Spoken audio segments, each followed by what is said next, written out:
teachers or whoever has come to support our students today.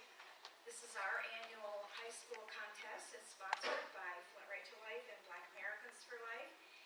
And we are just so proud of the students that have entered our contest because these students are very involved in many other areas of life. So it's not like this is all they had to do was write a speech for this contest. They have a lot of other things going on with churches and so on. And somebody has to win and somebody has to lose. And so at the end of the day, the objective is that whatever you do, wherever you go, you'll keep on speaking out the truth on the sanctity of human life.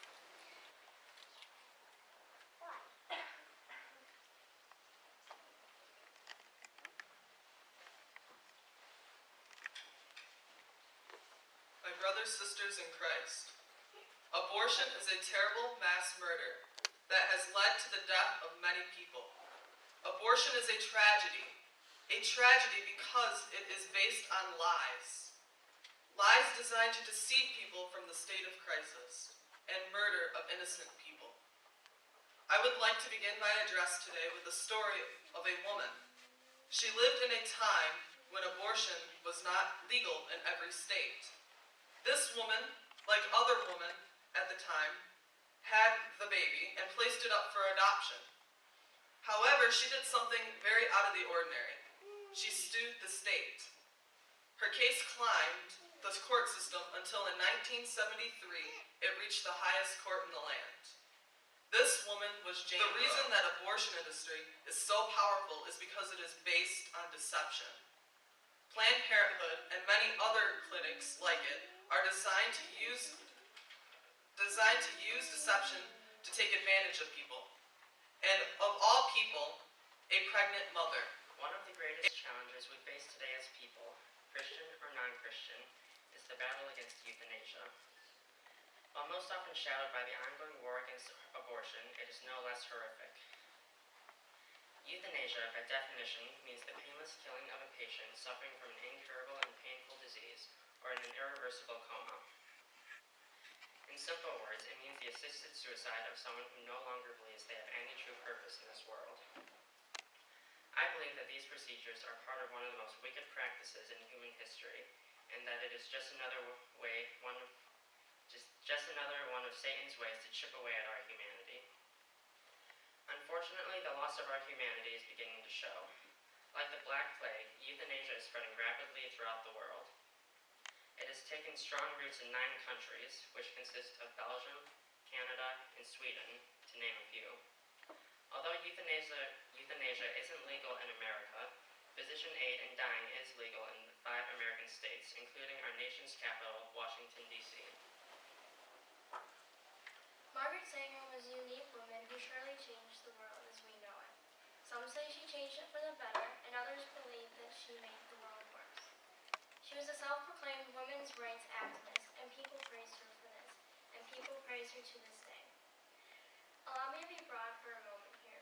Now, we as humans naturally seek 3 things: the true, the good, and the beautiful.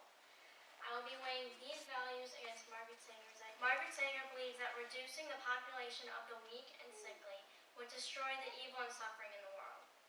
She believed that the sick and weak should not reproduce, so she forced sterilization, often violently, on many people. Margaret Sanger said, and I quote, "The most merciful thing that a large family does to one of its infant members is to kill it." She said that. Dear Grandpa, I am trying my very hardest not to cry right now. I just wanted to say that I'm really sorry I was so impatient with you. I would do anything to relive my life and change the way I acted. I guess I didn't want to accept the fact that you were very sick and the things you did weren't your fault. I wish I could have been more helpful as your granddaughter. I wish I realized what a wonderful person you were and how lucky I was to have you in my life. I really want you to know that I love you so much. Thank you for everything you did for me. I know you're in a better place now with God and Grandma. Love, Liz. This was a letter I wrote when I was 11 years old to my grandpa after he died. It was written in the perspective of a child, but now that I've grown up, I understand more clearly his purpose in my life. was 7 when he was first diagnosed with Alzheimer's disease. Every day his memory would deteriorate, and every day I grew more and more frustrated with him. Why couldn't he remember anything? Why did he sleep so much? Why were my parents and siblings spending so much time taking care of him like he was a child? In some countries, we could have chosen to euthanize him. Places where events like these are an everyday occurrence. After all, he had no contribution to society. He couldn't work, he couldn't drive.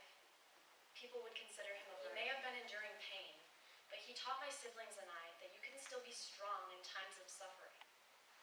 Had we just done away with him like so many other people have with their ailing relatives, we would have missed out on all the wonderful years of life. In 2015, an estimated 900,000 babies were aborted. To put that into perspective, heart disease is supposedly the #1 cause of death in the U.S. And guess how many deaths that causes each year? 600,000. Abortion deaths beats that by a solid 300,000, but for some sick reason, abortion deaths are overlooked in the statistic. In fact, in Florida, a record is kept for the reason of every abortion that has occurred. Assuming that the percentage wouldn't vary much from state to state, over 90% of abortions that occur are based purely around convenience. It's about making it easier on the mother because she isn't ready, or she isn't old enough, or she doesn't make enough money to support the baby. But when did it become okay for someone to get killed over convenience in the U.S.? Is it okay for me to take someone's life because they cut me off when I was late for work? Because it sure would be convenient for me to get to work quicker. Thank God that isn't how it is. Imagine if that was how our country ran. We would be in constant anarchy and at constant war. Nothing would ever get done and the world wouldn't progress. If someone doesn't want a baby, the time to decide that is before they're pregnant, not after, and not based on what you have the right to fight for what you believe in when it comes to something as serious as life and death. Do it. Any male like myself is often labeled instantly when I'm discussing abortion as someone who hates women and does not care about women's choice to choose their right over their own body.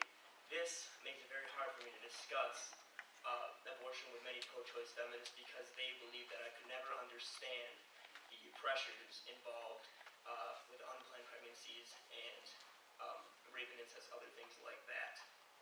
But the facts do not lie. Science and logic agree with us, and we have to be the voice for the voiceless. One of the main points often brought to my attention when discussing abortion is that, us pro-lifers, we think they all want abortion. Nobody wants abortion. It's just a necessary evil. This was actually brought to my attention from one of my teachers when discussing abortion. As I said, facts do not lie. According to Guttmaker Institute, somebody that's done many statistics on abortion, they bring to the table that less than 1% of abortions are due to rape. 3% are due to health risks from the baby, and 4% are severe health risks to the mother. When I say severe, I'm talking about death or very severe injuries from the pregnancy. So that's 4% are reported abortions due. So together, that makes 8% of abortions. 8% of abortions are because of those serious reasons that the pro-choice movement likes to group them all into. So that means 92% of abortions are purely for convenience. That brings me to my next point in a major abortion argument. People do not believe fetuses are people. When you think about it, abortion is probably one of the simplest topics that has ever been presented because it comes down to a simple question. It does not really require any statistics that I brought forth or anything like that. It can be solved in one simple question. Is a fetus a person? If a fetus is a person, when is it ever appropriate to kill that person? So when the pro-choice movement calls us unsympathetic, when the pro-choice movement calls us cruel to women, it does not care for human rights, it is our job and obligation to point out the obvious, that we care the most about human rights. We care the most about life. We, the pro-life movement, care the most about women. We care the most about men. We care the most about the born and the unborn, because we care about life. Thank you. On the first day of summer vacation following her sophomore year, just 2 months after her 16th birthday, a young girl found out that she was pregnant. She had grown up in the church and had a loving family at home. Her father was a state trooper, and her mother a stay-at-home parent with her and her 3 siblings. Because of this, she couldn't face her parents and the disappointment that she knew would follow. So her best friend's mother took her to a Planned Parenthood clinic to get a pregnancy test and find out her options. When she received the results, she was ashamed and afraid of what was to come. She questioned whether or not she would be able to follow through with the pregnancy. She asked herself how she would finish high school, what her friends and peers would think, and how she would ever be able to go to college. She worried about how she would break the news to her family at home and the father of the child who hadn't been returning her calls. But most of all, she asked herself how she would support a child when she was still only a child herself. In all honesty, she felt that life was over for her. In this situation, abortion was an option, as was stressed at the Planned Parenthood clinic. She was early enough into her pregnancy that she could have chosen to abort using a number of routes, and many of them might have even been appealing to her, because they seemed like a way out of the catastrophe that had just swept through her life. One of these options was RU486 pills. For those of us that haven't been informed about this form of abortion, the RU486 pill, also known as the abortion pill, is a legal medication that can be used to end pregnancy. The reality of how this medication works was extremely distressing to read about, but it gave me all the more reason to speak up about the cruelty that's taking place toward humanity every day. To summarize the process that occurs during this form of abortion, a pregnant woman takes 2 different pills 24 to 48 hours apart. The first pill, mifepristone, is a steroid that blocks progesterone absorption in the uterus. Progesterone is vital to a child's development because it stimulates uterine lining development used for nourishment.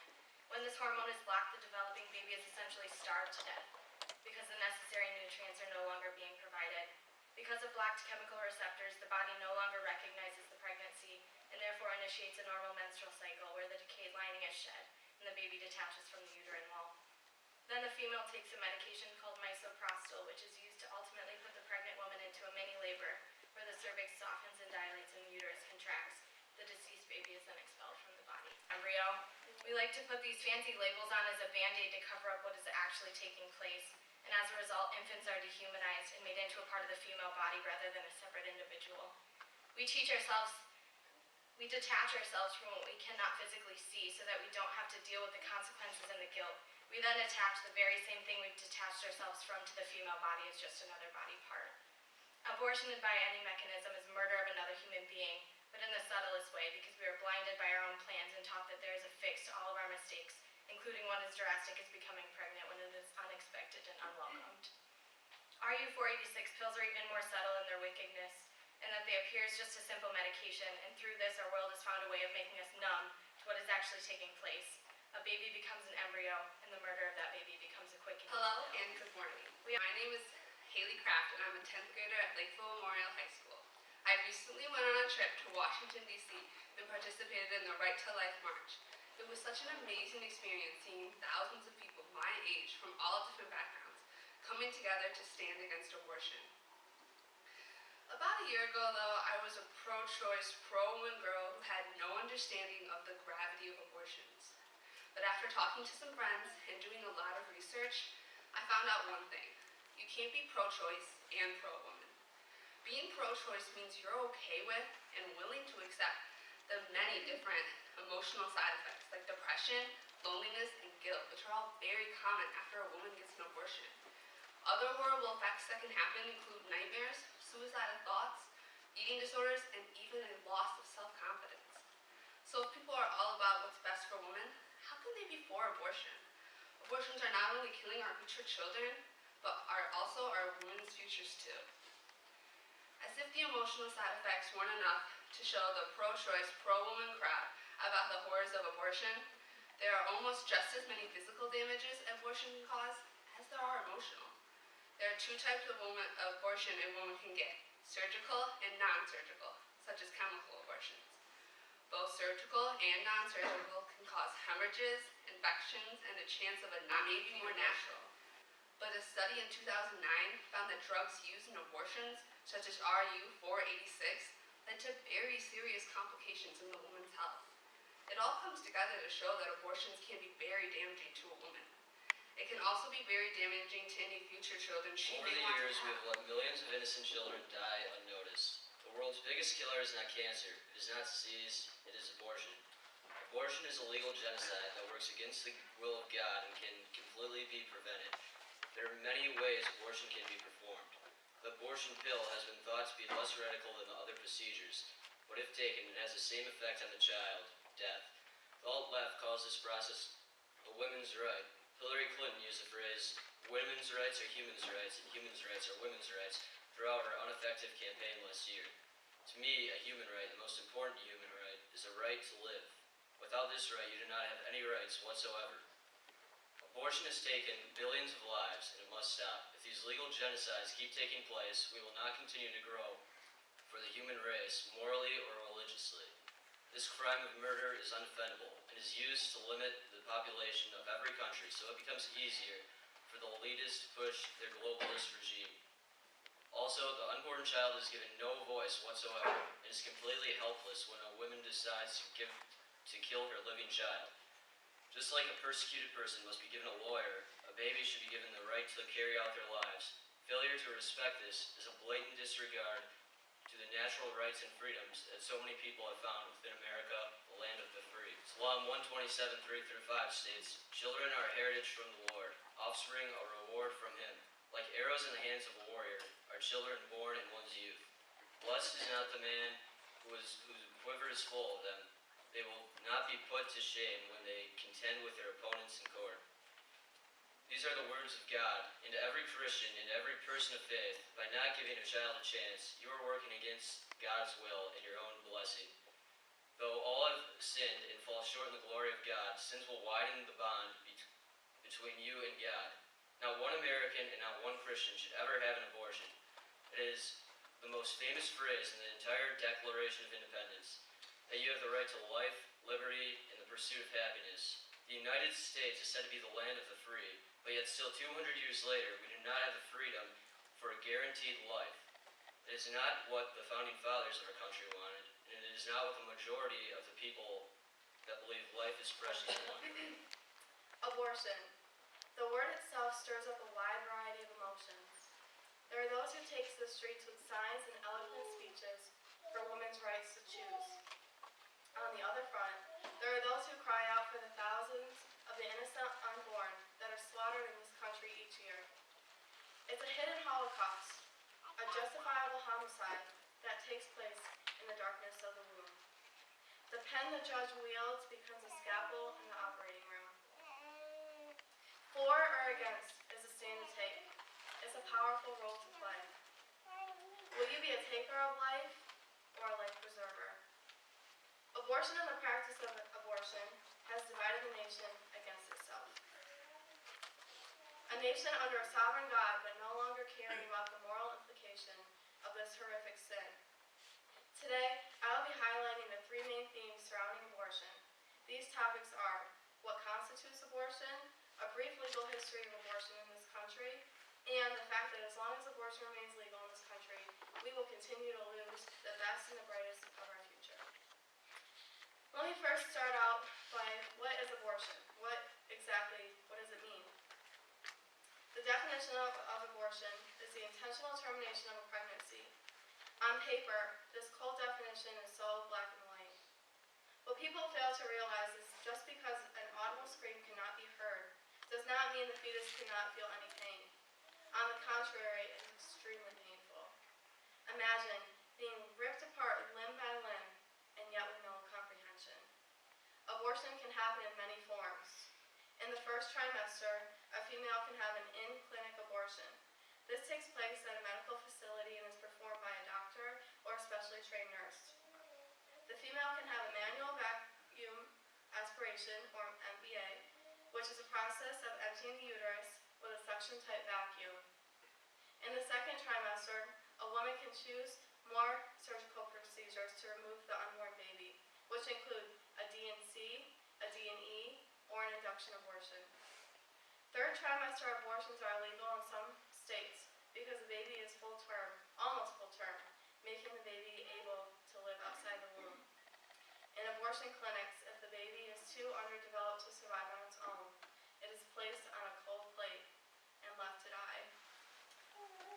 And an abortion is a decision that cannot be undone.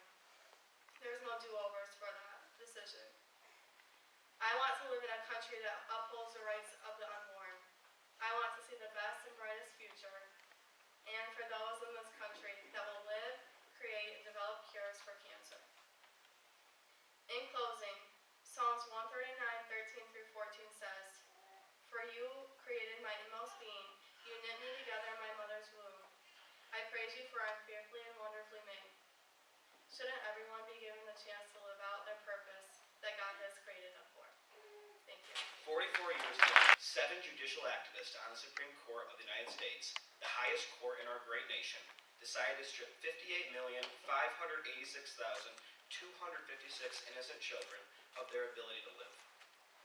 I'm of course speaking about one of the greatest judicial mistakes in American history, Roe v. Wade. A Supreme Court case that legalized abortion and resulted in the loss of tens of millions of innocent lives. Today, in 2017, this mass murder continues. The loss of innocent lives who can't speak for themselves and rely on all of us in this room to speak for them continues. When we think of a newborn child, we think of the possibilities for them and the great things they will do in their lives. They have the possibility to cure cancer and to figure out how to get us to Mars and beyond. One of those 58,586,256 children could have done any of those things. Each of those millions of lives had an infinite number of possibilities ripped away from them before they opened their eyes for the first time. Abortion is absolutely murder of a human life, but it also strips away people who could change the world and make the world a better day tomorrow than it is today. The ones who can cure diseases and lead us to faraway planets and craft policies that help millions achieve their full potential are ripped away from us. They have all this opportunity, but they're not given the chance to act upon it. Many of my friends are pro-choice. We frequently have debates and discussions on the topic of abortion.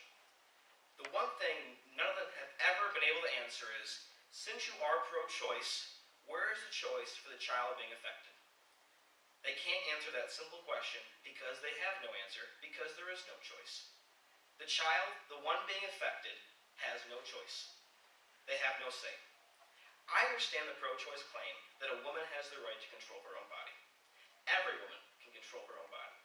However, there is a body inside of them, a living human body who doesn't have a choice.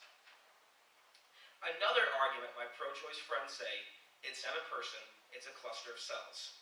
It's a cluster of cells. And that's not just one person telling me that. I've heard that from dozens of people, pro-choice friends, who make that claim. But science disagrees. Science recognizes our view that life does begin at conception. At conception, a human life is developed. It is a living, genetically distinct human being. How many of you think laws are good? Go ahead, you can raise your hand if you think laws are good. They're set in stone for a reason, like stealing. Like you would not want someone to come in your house and just take all your stuff. Drunk driving is another good example. It protects us on the road and keeps us safe. And what about murder? That's a very big one. How many would like to walk outside and get killed? I mean, I wouldn't. Then how come abortion is legal? Why is it suddenly okay that we can take the life of a child who had never had a say and not get charged with murder? How come Planned Parenthood is still in business? That place is a slaughterhouse for babies. Another question. How many here know what the number 18 stands for? Like, of course it has its value. You can be 18 years old, or you can have 18 of something. But according to numerology, it has something to do with humanitarianism, independence, and building something of lasting benefit. Crazy how a number can have such a meaning like that. Now, coincidentally, it takes 18 days for a baby's heartbeat to start beating after being conception. When that first heartbeat starts, it's not only the start of a beautiful creation, it's also the start of something greater than that parent could imagine. That child, that precious child, could one day become something great, something amazing. But sadly, out of every 4 in 10 pregnancies ends in abortion, which is equal to 900,000 abortions a year, according to a study that was done in 2015. They say that baby can't feel, but how do they know? How do they know the pain that child goes through? That child is aborted and has no say in what can happen to it. And the baby had to suffer the consequences of other people's actions. The world has put a blindfold on us and say that it's okay to mess up, you can just kill your mistake. Kill your mistake, that's crazy. If we had that mindset for everything in this world, that would destroy all of our. I'm not saying it's going to be easy to be a single mother. I have some idea. My mom was single. She raised me on only little income, and I'm so thankful for every day what she's done for me. She's made me into a man of great integrity, honor, and dignity, and respect. Anybody can take the easy way out by getting an abortion. It's those who decide to fight through the hurt and pain of being a mother who are the strong ones.